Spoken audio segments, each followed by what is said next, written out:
Hey, good afternoon, ladies and gentlemen. It's great having you on this show. Thank you for joining Making a Difference with Sandra Ukoh. It's great to have you on this show. We have a special guest with us today. His name is Professor Oluwaseun Oyekola. But before we go on to talk about and start the interview, the live interview, I will just tell you in a brief what this show is basically focused on. It's a show making a difference with Sandra Ukoh. We train, we teach, we mentor, we coach people on how we can be better versions of ourselves in the areas of our finances, in our career, business wise, leadership, and relationship. We learn from other people's stories. We learn from other people's experience that we might be able to ride on the experience to avoid the same pitfalls that they fell into in order for us to be able to get to our end point and our targets and our vision much early than reinventing the wheel. And with that, we're able to do great in all sphere of life. We're able to do great financially, spiritually, physically, and mentally. We are just, we have the right balance. And before I go in, that's what we do basically in making a difference. We'll write on people's experience, people's story. We learn from how they overcame, how they went through it, and they overcame. And basically, I wrote a book. This is my book. Can anything hold you back? I'm an author.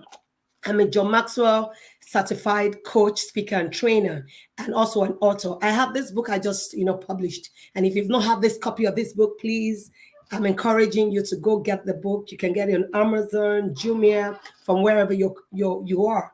And it's a book. Can anything hold you back? Can anything keep you from becoming the best versions of yourself? Nothing should keep you back in this year 2022. So I want to be inviting and bringing up our guests this evening. His name is Professor Oluwaseun Oyekola. Glad to have you, Seun. Hi everyone. Good day, Sandra. Thanks for having me on your show. It's such a privilege. So before you start anything, let me just give a short bio of who Professor Seun is. Professor Oluwaseun Oyekola is an associate professor at the Department of Chemical Engineering, CPOT. He holds a PhD in chemical engineering and a PhD deep in education from the University of Cape Town, South Africa. Master's degree in biochemistry from Rhodes University, South Africa, and bachelor's honor degree in biochemistry from University of Ibadan, the greatest university, Nigeria, and his research interests are basically in engineering, education, research, recovery from waste materials, renewable energy, bioremediation of wastewaters. He mentors, coaches, and teaches. He's passionate about youth development. And that's a life of significance, living a life of significance. We appreciate you and we're glad to have you on this show. Thank you so much. Thank you so much, Sandra. And I think I would want you to just give a brief of yourself. I think the viewers will want to know you better. I just gave a short bio about you. You just tell us more about yourself. Let them get to know you. Thank you. I believe you've pretty much covered, most everything about me in terms of my career. And then, I'm based in South Africa. I'm based in Cape Town, South Africa. And yeah, so I'm in the academia. As I've said earlier on, that I appreciate Sandra for having me on the show. She's someone I've known for, I believe, 27 years now. It's been quite a while.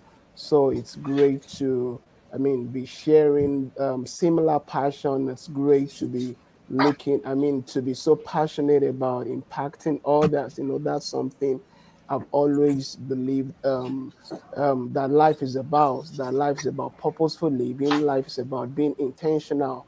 Life is about giving to others. Life is about living legacy. Those have been things that drive me when it comes to life. Thank you.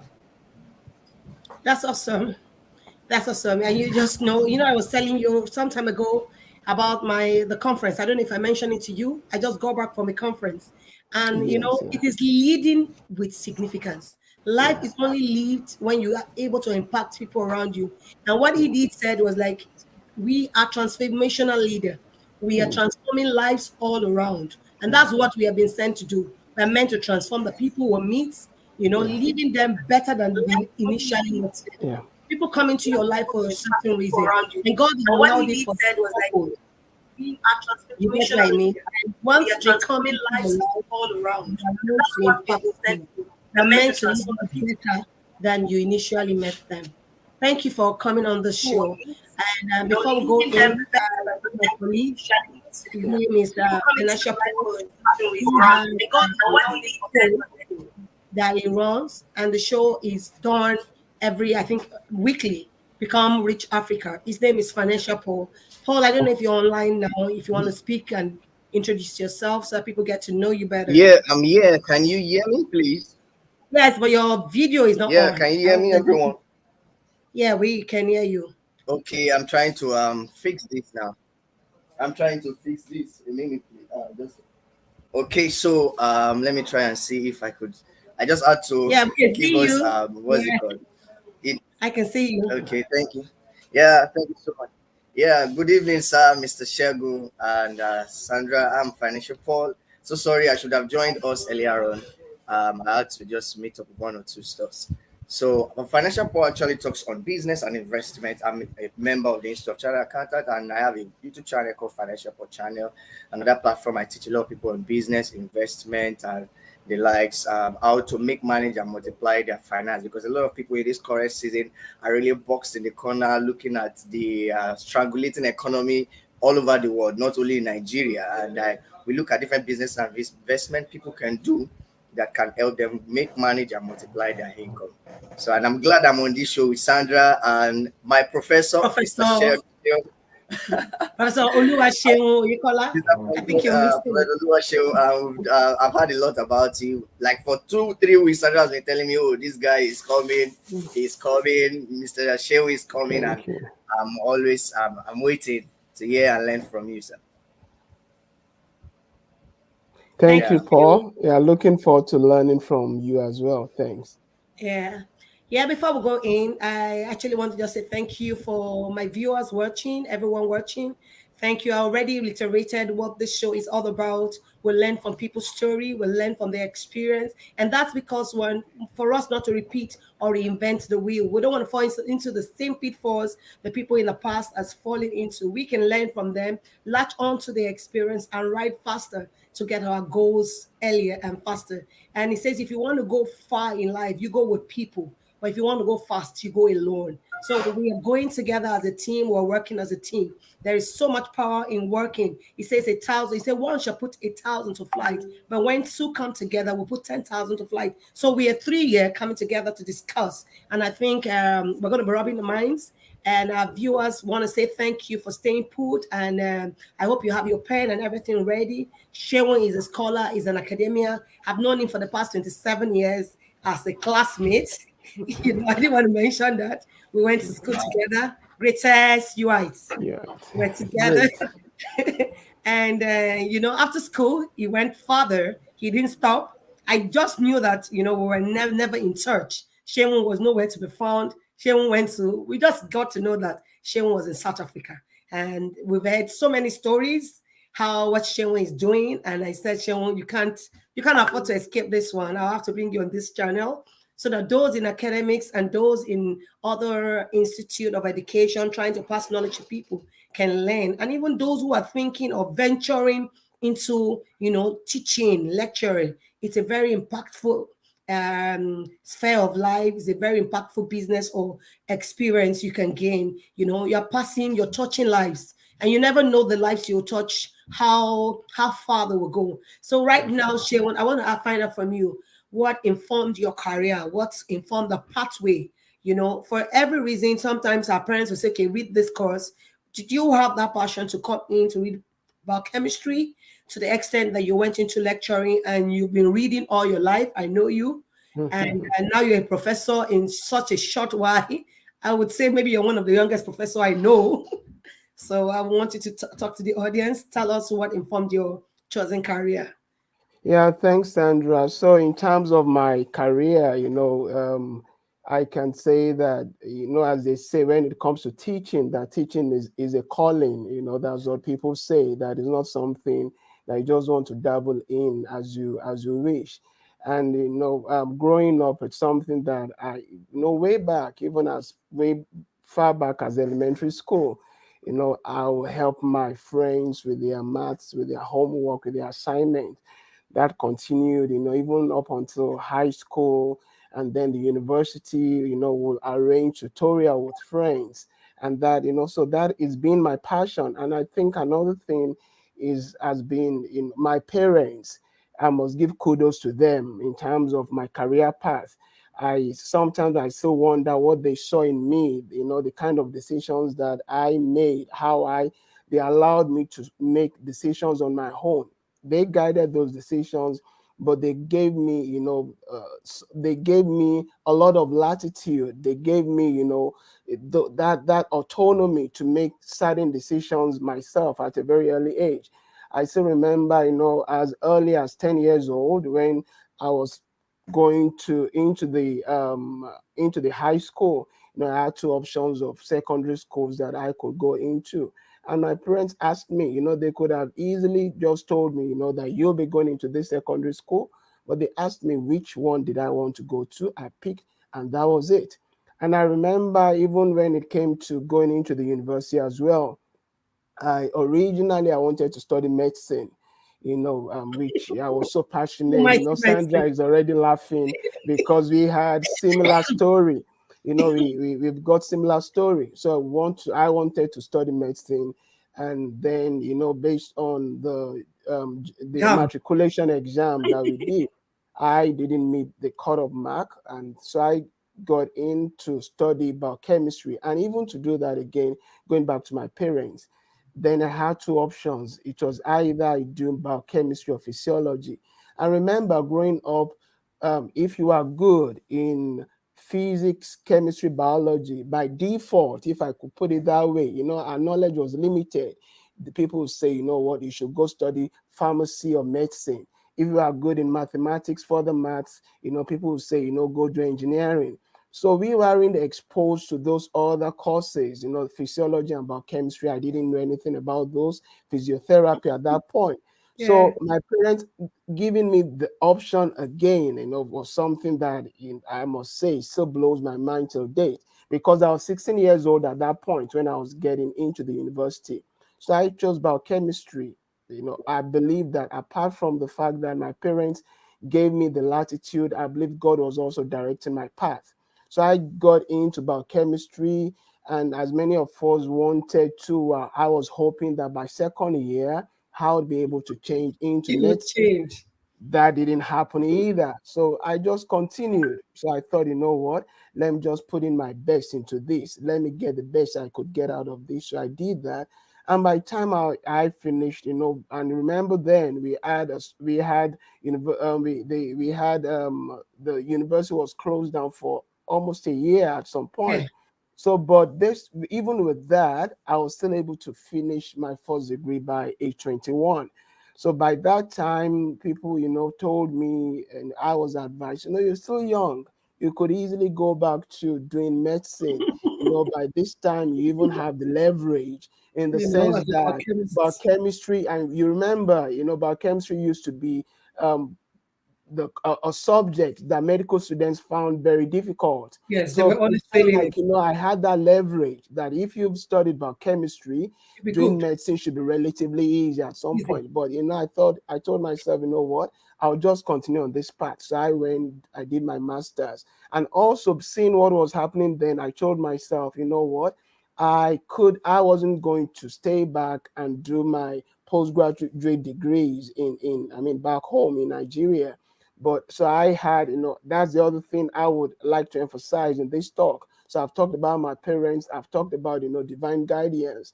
Another thing has to do with relationship, having mentors around me. I remember one of our lecturers then, I don't know if Sandra still remembers, Professor Odunuga, was an older friend, a Yeah. friend of mine. He came to South Africa to do his PhD at that point, and our relationship, had continued. We were friends because I knew him outside the Okay. university. He wasn't just a lecturer. So that was how I came to South Africa. So did my master's degree, and based on the kind of research that I was involved in. So I moved from biochemistry to chemical engineering to do my PhD. So that's how my career path has been. So it's been relationships, it's been God, it's been, my parents' support, that I can say those are the things that have brought me this far in terms of my career path. That's awesome. Very awesome. The God factor is a major one. Yeah, Sincerely, once you miss the path you are meant to run on, you'll be running somebody else's race. yeah, And you sure. might have to come back again to start the race again. And Yeah, at this time, you might not have time. And yeah, that's why I tell true. people, I said, you need to be guided right.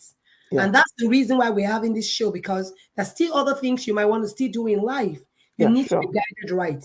You Yeah, can't afford at this stage to make a mistake. yeah, Because true. sometimes after spending 10 or 15 years of your life, if you're not careful, you have to go back again to start over, start all over. And we don't want that. And that's the Yeah, reason I yeah, came about this. How yeah, do we impact the people coming yeah. behind us, making them to understand that success is not accidental, success is intentional, True success is that. planned. You Yeah, must go out of your way. It is yeah, not being in your comfort zone. yeah, Sometimes it true. might not be too easy. Yeah, It yeah, might be a strain on you. You might have to go the extra mile.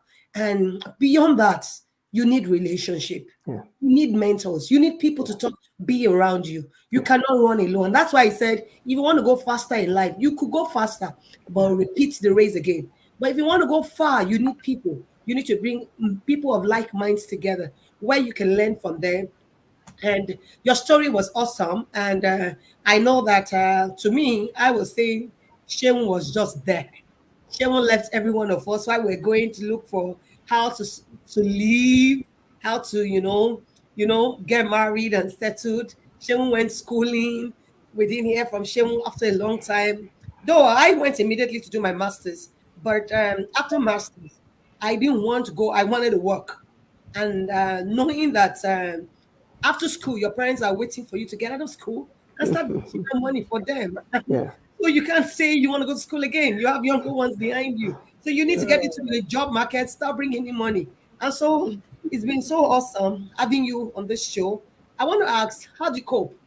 Perhaps going to school, where you always frequent home, now you're outside the country. Were your parents seeing you regularly? What informed, and even when you got married, how did your spouse found it? Because I know for you to be in chemical engineering, being in research, you need to be reading, you need to be at par. yeah. You've alluded to the fact, yeah, bless you, Sandra. You've alluded to Sorry. the fact that Thank you. one thing has to give, another thing, another important factor is sacrifice. So, having to leave home because it's going to be 20 years in April since I relocated here. Wow. So at that, yeah, so having to leave home at that point as well. And remember, I again, I'm going to give kudos to my parents on this, to have allowed me to. They knew nobody in South Africa, so they allowed me to relocate here at that age, at that stage in life. I was barely, yeah, I think I was 23. Yeah, I was 23 at that point. So having to allow me to go, excuse me, somewhere where there were no relatives, one. So it was a sacrifice. But regularly since then, I'll travel home regularly, and then I got married, just some similar to what you said earlier on. Once you have your own your own nuclear family, the dynamics change. So your focus now, I've got two children, and the support system, my primary support system now, aside from, now has to do with my wife. And I know, yeah, there are other relationships there, other friends, colleagues, and the rest. But the primary support now, apart from God, is my wife. She's a strong woman. She sacrifices a lot as well in order to, support my career. She's got her own career going as well. But one thing I must say is she has sacrificed a lot. And just as you also mentioned, to for you to be in the academia, I believe virtually every trade, whatever you do, whatever your vocation is, if you want to excel, it takes diligence, it takes a lot of sacrifice. So it's been, it's been sweat along the way, it's been sacrifice along the way, but over time, it's paid off. One another thing that one always needs to be at the back of one's mind has to do with delayed gratification, which still Yeah. speaks to sacrifice. So those things, if you don't sacrifice, if you don't sweat regarding things, I know, as it's been said, that there are different types of pains. There's a pain that you have while you are sacrificing, and there's another pain that you can have later on, which comes from regret. So I believe, it's essential to rather have a pain that while you're sacrificing than, while you regret. And there's also something in the Bible that talks about bear your yoke while you're young. So I believe, that is why it's essential, to do certain things as early as possible as one can in life. So, I knew, thank God, for people around me. So I knew what my vocation was. I knew what my calling was. I knew what my purpose was from an early age. So I just pursued it. I threw myself into it. I remember someone said you can divide phases of life. You can divide life into three phases.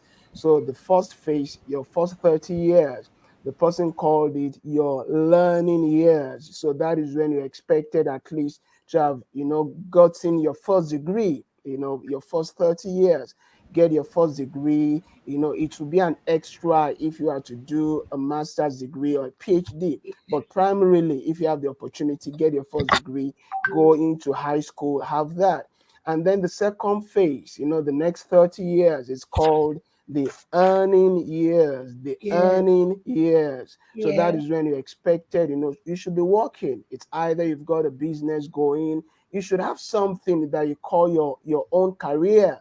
So you should have that. And that's why typically you'll have people retiring, from age 60 onward. So 30. And then the last phase of life has been called the yearning years. The yearning years. That's when you look back. That's when, between your 60s and 90s, that's when you now start looking back. Now, what have you done with your years? What have you done with your life? Yeah. So those are the things that I can, talk about in terms of how life has been, support, sacrifice that have been made along the way. Awesome. Awesome. I don't know. Paul, you have something to say before I say something? Hello. You're muted, Paul. I muted it, so but you can hear me now, right? Very well. Yes. Yes. So I could resonate with what Mr. Sheon said. My professor, he said something. You can feel pain in two ways. It's Yeah. either the pain of doing it. Oh, Sacrifice. the we are in Africa here. The light has been interrupted and I can't Mhm. stand up. Yeah. But you can hear me now. Yeah, Okay, fine. Yes, we can Good. still hear the you. pain of doing it and the pain you feel, that's the regret of not doing it. And I could resonate with it because there was a time I was trying to do some things and I can tell you it wasn't easy at all, but I just had to pass through that period of doing that stuff, and I can tell you the result I got was just encouraging. And what if I had not done it? The pain of not doing it, apart from even the regret, the loss incurred if you didn't do those things would have been much more. So I had that penned out. So whenever I want to take an action now and I'm feeling a pain doing it, I'll be happy because I know that I would benefit from it instead of feeling the regret later on for not doing it. That's my take home. That's one of my take home. That's awesome. Actually, when that resonated with me because there's this saying, it's my like a guiding principle for me. Delay gratification for future enjoyments. Yeah. Delay all the comfort you would want to have now for the future where you would have no so much, you might not have so much strength to really work. And when it spoke about the pain of sacrifice and the pain of regret, you never want to have the pain of regrets because time passed, time lost can never be gotten back. Money lost, Money missing can often be gotten back. You Can't can do be other gotten. business, but when you lose time, you can never go back to your past. And he says, those who look back, those who look at the past, never move ahead. Because if you start regretting, start counting your losses, you will never move ahead. But in this aspect, what he said resonated with me, pain of sacrifice, the pain of giving all your comfort, all your enjoyments, all you would have ever, look like having, because you know that you want a better tomorrow. And so that's what we want to, teach our, the people coming behind us, that you've got to go through the pain. You've got to give something for something. No pain, no gain, no scar. If you don't have your test, you can't have a testimony. You can't come tell me that you are this when you've not gone through your experience. There must be a scar to show where you're coming from. You must have a story to tell. And that's why this show is hinged on people's stories, people's experience. If you don't have an experience, you don't have anything to teach. Your story is what is personal to you. It is unique to you. My story is different from Seun's story, and likewise Paul's story. So we all are different, and we have peculiar stories and experiences we have been through life. And when you spoke about the three faces, oh my God, this resonated well with me, knowing that you've got three faces. And those faces are faces where you either are in control or not in control. The first 30 years, you are partially in control because your parents are the one, guiding you on what to do. Later on, when you become maybe 25, you become, where we come from in Africa, we are still under our parents. We still live with our parents even at 21. Until you get married, that's when we see you as an adult. When you leave the house to say you want to go get a spouse, that's when we call being out of the house. But from this other side of the world, at 18, they're off the house. But and that is different. So for us, we keep struggling and we keep working and we keep seeing ourselves as being, under our parents' guidance until we leave the house. Then we're in control. And it gets to the other one, ending period. Then you're in charge. Your parents do not have much control over you. And then you are the one calling the shots to say, Daddy, I'm going to be traveling tomorrow. I'm going to this place. And he has no choice. He can't stop you. Because sometimes it might be business related, it could be church related or something. Then they don't have control. And then they dictate. You understand? Your parents then are probably also retiring. And so you dictate where you want to take them to, what clinic you want to go. They can't come and say they want the highest of clinic. You decide, oh, this is where my paycheck can afford. Time being. So at all these phases in life, and there's a time. And the other phase is the yearning period. Then you want to look back and say, once I'm no longer here, what will people remember me for? What would they say Professor Seun did, Financial Paul did, or Sandra did? We want to be left with something. Not that, we came and we passed. And that's why I tell people, I said, the graveyard is a place where you have a lot of inventions, a lot of ideas that never came to limelight. So as much as possible, whatever we are, don't think you must get to a certain stage in life to have everything. You might not have everything. As long as you're being in the process, start giving out what you have. Teach others what you know to do. And in the batch of teaching them, you are also improving yourself. That's what I learned from the John Maxwell program. He said, just jump into it. Jump into the river. If you look at the wind or the sun, you will never sow. He said, just jump in it. Why in it? You learn and you get good at it. And get good at one particular thing. Let people know you for one thing. And once you're known for that thing, the moment they call Professor Seun, oh, he's an academic idea. Once they call Paul, oh, he's into finances. Once they call Sandra, oh, she's into leadership. You want to be known for something. You want people to, once your name rings a bell, they know you for something. So I want to thank you, Seun, for all you've said. And this is one of the reasons, they said repetition is the key to learning. The only way to make the person understand or to feel that you have a good grasp of what you have just spoken is by repeating it. I decided to repeat all this so that viewers who are just joining can at least get something from this show, and also for it to stick. It says when things are being repeated, it's for emphasis, and sometimes for it to stick, more. And for me, I have learned a lot, and I know that the viewers online today have also learned. We'll be going for a minute break, so that water break, so that my time will come. But then I'm going to be putting my book trailer. Please stay tuned. Just a minute, we'll be back. Thank you.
Thank you. Thank you for staying put.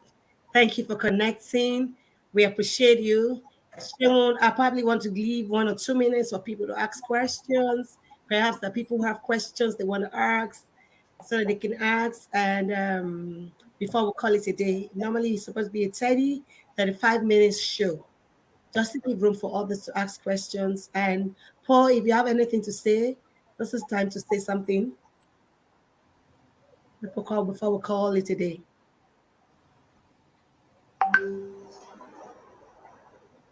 Sharon, perhaps if I want to ask you, what would you have as a last words to the audience? What would you want the audience to resonate with? Like a last word. Like I was just discussing this with a friend yesterday or two to say when I went for the leadership training in Florida just a few days ago. When we were about leaving, John Maxwell came on board and he said, failure and success must be kept together, so close to your hearts. And one thing he said, failure shapes your life even much more than success. Yeah. He said, failure keeps you humble. Failure, the things of failure keep it at your heart more than Yeah. success. Failure attracts people to you because people want to learn. If you come and tell people how successful you are, you drive them away. But if you come to tell them, I have been through this road, I fell here, and I picked up myself, and I'm working, I'm still in the process. People tend to resonate as, oh, he's like us.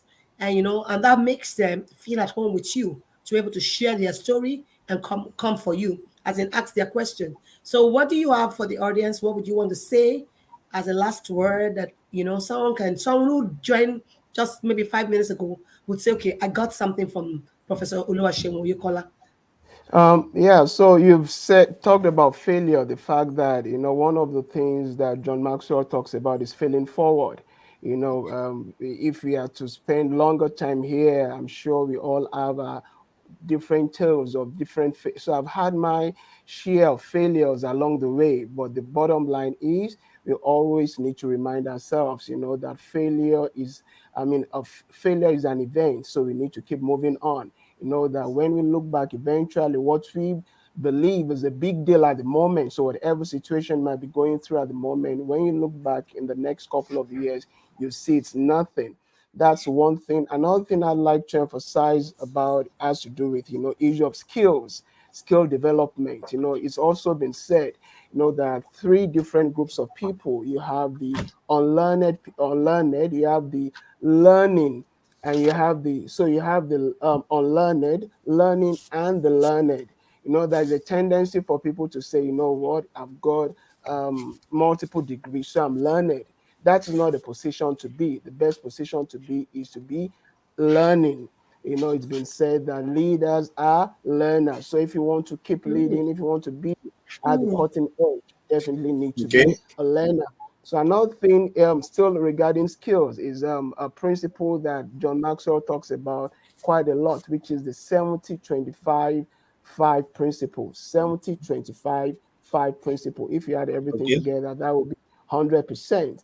So it's the fact that you should focus 70% of your time on your strength. There is tendency for people to want to emphasize on the areas of weakness, spend more time on their weakness, but no, rather focus 70% of your time on your area of strength, and then 25% on those areas where you want improvement, and then 5% on your 5% of your time on your area of weakness. So though you need to do that. And one of the things you take note is actually, if you when you spend that the first 95%, you see that the 5%, will just fizzle out, by default. It becomes And negligible. finally, sorry, I said it yeah, will be becomes negligible. negligible. Yeah, thank you. And finally, is something also called being T-shaped. Be having T-shaped skill. If you were to write T, capital T. So you have the upper part, that part, and then you have the horizontal part, you have the vertical part, the longer part. So that have the vertical part as your main thing. So have a major. Don't try, what they say about jack of all trade, master of none. So first have a major, be something that people know you for. You and I have quoted John Maxwell now, only God knows how many times in past 30 minutes. He's got something that is known for. So have something, focus on that area of your strength. So the vertical. And Yeah. over time, you can then start developing, spread yourself out as well. So, for example, as Sandra mentioned when she was introducing me, my focus has been in the academia. But later on, I also started spreading out into issue of mentorship, coaching, developing youths and the rest. So the bottom line is have a focus and before you start spreading out. Otherwise, if you start spreading out, you'll be relevant. You'll spread yourself so thin and be irrelevant. So it's essential, have a focus before you spread out. Thank you. Yeah. Thank you so much. Hello, Paul. That's awesome. Very I'm with mind you. blowing. Hi, Mind I'm with blowing. you. Yeah, I'm just learning I have from. my sheet so filled up. I have a lot I put down. It was a blessing. It really, really, Thank you. really, really thrilled. The T shape, I'm hearing that for the first time. Get focused. Get focused first before you start spreading. You don't spread out Exactly. first. You don't spread out because you might lose your Your essence. whole, Yeah. yeah. Get focused and then later you start spreading. That's awesome. You let something great with me. And I'm sure the audience too are glad you're here on this show. And Paul, you have something to say? Exactly. I'm just here because I know we have quite a number of people that are coming up every Monday to do great works, and I'm just trying to learn. One of the things that I realized that if you want to spread, want to